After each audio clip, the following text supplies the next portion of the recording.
The Hollow Shade and the Empty Hearth, a tale of sacrifice and regret.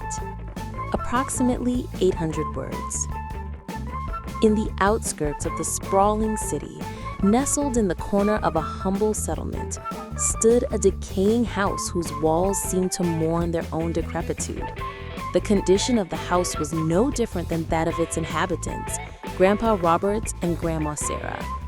Their faces were etched with deep wrinkles, their backs were bent by the weight of time, and their eyes held a persistent waiting that seemed destined never to end.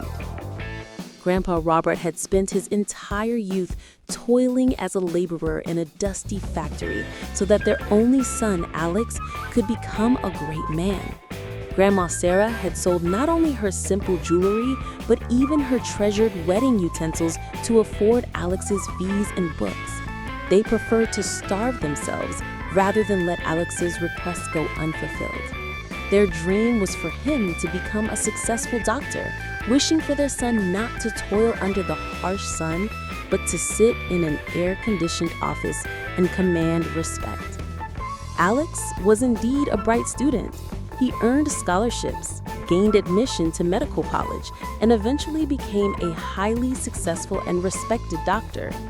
His parents' happiness knew no bounds. Sweets were distributed throughout the neighborhood. With trembling hands, Grandpa Robert had stroked his son's head and said, "My son will now be the support of our old age." Little did they know that they were building not a support system, but a towering wall that would permanently separate them. The day Alex was loading his expensive belongings into his car, Grandma Sarah, leaning heavily on her walking stick, approached him. Her voice trembled as she asked, "Son, are you leaving us alone? Your father isn't well anymore, and I get scared at night." Alex frowned, his impatience thinly veiled. "Mom, why don't you understand? My clinic is there. It's about my status. You people simply won't adjust there. I will send money every month and visit regularly." He promised, his words hollow. The car sped away, raising a cloud of dust, and two old, tear-filled eyes stared, frozen, until the vehicle disappeared from sight. Loneliness and sickness. Time passed, carrying with it the erosion of Alex's promises.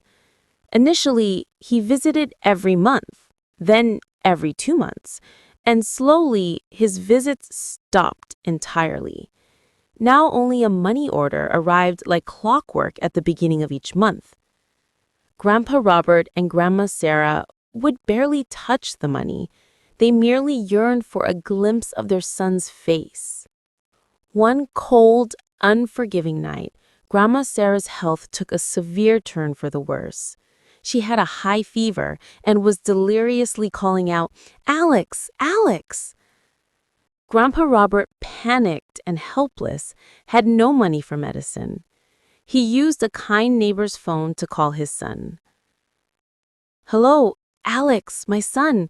Your mother is very ill. Please come home for God's sake." Grandpa Robert's voice was a barely audible plea. From the other end came Alex's irritated, distant voice. "Dad, why don't you understand? My clinic is there. It's about my status. You people simply won't adjust there. I will send money every month and visit regularly." He promised, his words hollow. The phone went dead. Grandpa Robert held the receiver to his chest, the finality of his isolation sinking in. That night, Grandma Sarah breathed her last breath, uttering her son's name. Until her final breath, she kept looking towards the door, hoping her moon would arrive. The tragic end. Alex arrived the next afternoon in his gleaming, expensive car. He was wearing a stark white suit that looked profoundly out of place in the humble neighborhood. There were no tears in his eyes, only a visible impatience to finish the formalities quickly. After the funeral, he delivered the final blow to his father. "Dad, how will you live here alone now? I'm thinking of selling this old house. I'll admit you to a nice old age home in the city. You will have better facilities there. My house is small, and Sophia also has objections." Grandpa Robert looked up at his son. This was the same son for whom he had endured cold, heat, hunger, and thirst. Today, despite having a mansion, he had no room for his own father. "No, son," he replied in a faint voice. "I won't go to an old age home. Your mother's memories are here." Alex shrugged his shoulders, dismissing the sentiment. "As you wish, but I cannot keep making trips here repeatedly." He left immediately, and Grandpa Robert was left alone again, broken, starving, and forgotten. Months later, Alex needed his father's signature for some official paperwork. He visited the house after nearly 6 months. The door was ajar, dry leaves littered the courtyard, and an eerie silence hung in the air. He found Grandpa Robert's frail body motionless on the cot, cold, having been dead for several days. Beside his head lay a worn diary and a pen. On the last page, written in shaky handwriting, was the final note. "My dear son, Alex, I have no complaints against you. Maybe we loved you too much, which became a burden. The tree that burned itself to give you shade is now ashes. I pray God never shows you such loneliness." The diary fell from Alex's hands. His knees buckled, and he collapsed onto the floor, sobbing uncontrollably.